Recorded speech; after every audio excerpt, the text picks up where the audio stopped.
Bre, ketemu lagi dengan saya Muhammad Solekan, hipnoterapis yang ada di Semarang. Gimana kabarnya? Sehat ya? Semoga kita selalu diberikan kesehatan dan perlindungan dari Tuhan Yang Maha Esa. Nah, di video sebelumnya kita sudah membahas bagaimana cara mengontrol emosi kita dan menjadi orang yang lebih bisa meredam kemarahan kita. Iya kan? Ini bersangkutan dengan video kali ini. Tapi sebelum video kali ini kita bahas, saya mau tanya nih sama teman-teman nih. Saya mau memberikan sebuah contoh dan dijawab ya. Coba dijawab ya. Bayangkan jika Anda mempunyai teman itu yang tiap hari kerjanya marah terus. Terus kalau ada apa-apa egois, pengennya menang sendiri. Ya kan? Terus kalau kita kritik dia marah, dia nggak mau nerima nasihat dari kita. Sama orang itu hawanya benci terus, dengki, iri gitu. Kalau melihat orang seneng gitu, dia malah yang susah sendiri. Terus kalau melihat kesuksesan orang atau melihat orang pengennya menjatuhin terus. Kira-kira kalau teman-teman punya saudara atau punya sahabat seperti itu, enak gak sih?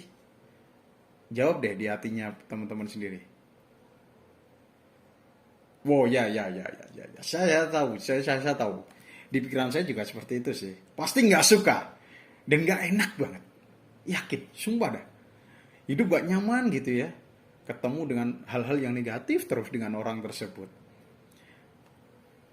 Nah, bagaimana caranya untuk menjadi orang yang bijaksana?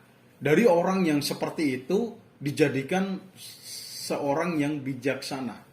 Bagaimana caranya biar kita tidak masuk di dalam golongan orang-orang yang seperti saya contohkan tadi? Tentunya kalau kita masuk di golongan tersebut tidak akan disukai orang lain. Nah, sebelum saya menjelaskan di video ini berkenaan dengan bagaimana mengolah jiwa bijaksana, jangan lupa untuk like dan subscribe video ini ya, agar saya lebih semangat untuk membuat video-video selanjutnya.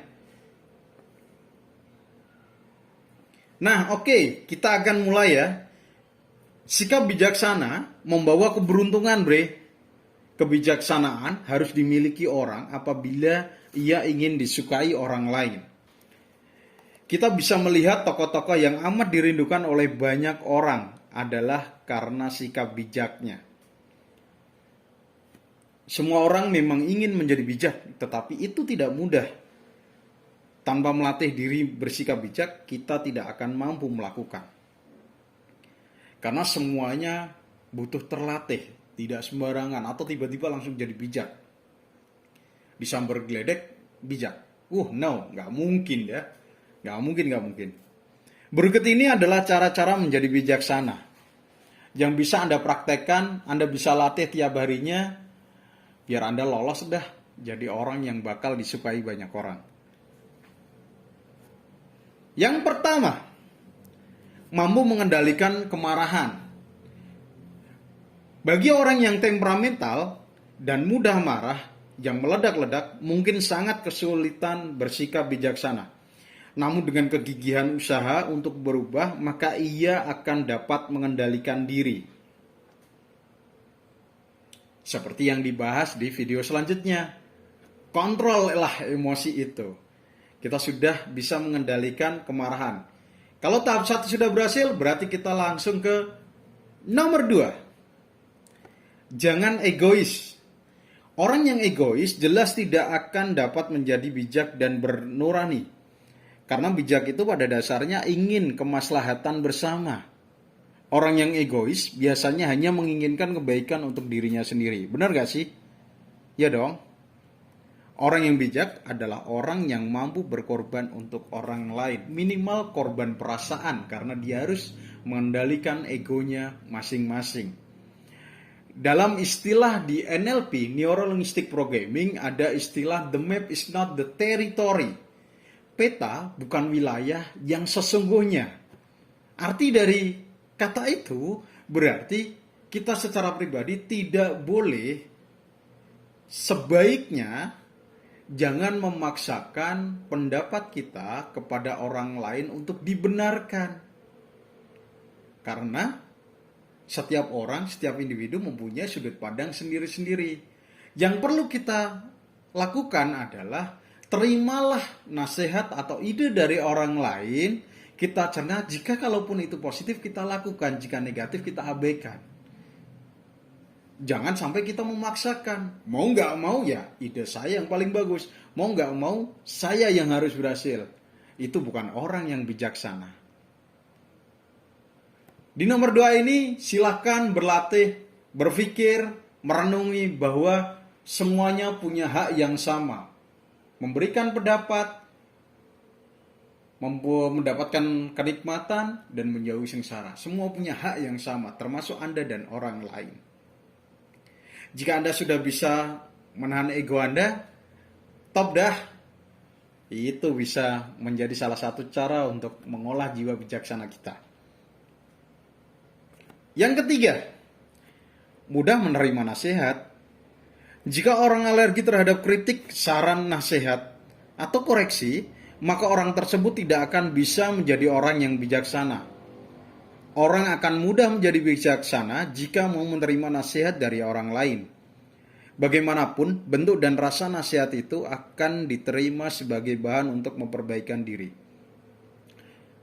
Nah, banyak kejadian saat kita diberikan kritik, kita merasa, ih apa sih, saya kok disalahin ya? Merasa seakan kita disalahkan. Padahal sebetulnya nasihat atau kritikan itu buat membangun diri kita.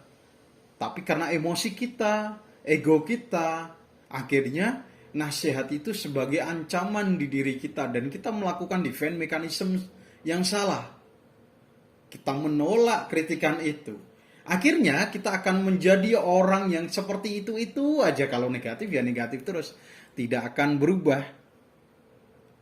So, bagaimana caranya biar kita bisa legowo? Orang Jawa ya.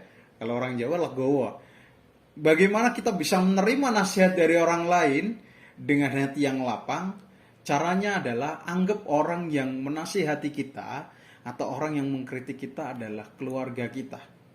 Sebenci-benci kita dengan keluarga, saya yakin ada rasa sayang terpendam. Sayangi orang yang berbicara kepada Anda, apalagi yang memberikan nasihat kepada Anda. Yakinkan di pikiran kamu bahwa orang yang memberikan nasihat kepada Anda berarti menginginkan Anda untuk jauh lebih baik, jauh lebih sukses dari hari ini atau sebelumnya. Enak kan? Kita latih dah. Gampang itu. Keempat, kasih dan sayang terhadap sesama. Orang-orang yang bijak akan sayang terhadap sesama, berbeda dengan orang yang penuh kebencian. Kepuasan batinnya adalah menghancurkan orang lain. Naudzubillah banget itu. Kita harus memiliki kasih sayang berlimpah. Tidak hanya untuk satu pihak atau kelompok, melainkan merata untuk semua golongan. Saat di pikiran Anda berpikir bahwa yang saya sayangi atau yang saya sukai hanya kelompok-kelompok tertentu, saat itu pula Anda mengkelompokkan kedudukan Anda di pikiran Anda. Anda tidak bisa memulai keakraban ke semua orang, tidak bisa disukai orang lain, karena Anda tidak bisa menjadi seseorang yang bijaksana. Pandanglah mereka seperti objektifnya, bukan subjektifnya. Yang kelima, selalu berupaya membangun. Orang yang bijak selalu menatap ke depan untuk memperbaiki segalanya. Orang yang bijak akan membangkitkan semangat orang yang lemah, menerangi sesuatu yang gelap. Jika melihat orang yang berdosa, maka ia akan bersemangat untuk mengajak orang tersebut untuk bertobat. Berarti kita juga sebagai motivator. Di video sebelumnya saya sudah menjelaskan bahwa tubuh kita itu 70% adalah air, yang itu sifatnya double impact kepada diri kita. Saat kita mengucapkan A kepada orang lain, itu akan berbalik ke kita juga A. Pada saat orang yang bijaksana, dia selalu berusaha membangun keakraban, komunikasi, doa kepada orang lain. Kalau kita melakukan itu, tentunya itu akan berimbas kepada kita juga. Saat kita mendoakan orang lain yang baik, kita secara tidak langsung, kita mendoakan diri kita juga hal yang baik. Orang yang bijaksana menginginkan dirinya bermanfaat bagi semua orang. Kebijaksanaan seperti ini tentu sangat diharapkan semua orang. Maka dari itu, jika Anda ingin dengan mudah mendapatkan kawan, Anda memang harus meningkatkan kebijaksanaan diri Anda. Itu tugas kita bersama untuk diri saya sendiri dan untuk teman-teman. Sampai jumpa di video saya selanjutnya. Jangan lupa untuk like dan subscribe video ini dan channel ini, dan bunyikan loncengnya agar Anda tidak ketinggalan video-video selanjutnya dari Anak Panah. Tetap sehat selalu, jaga kondisi.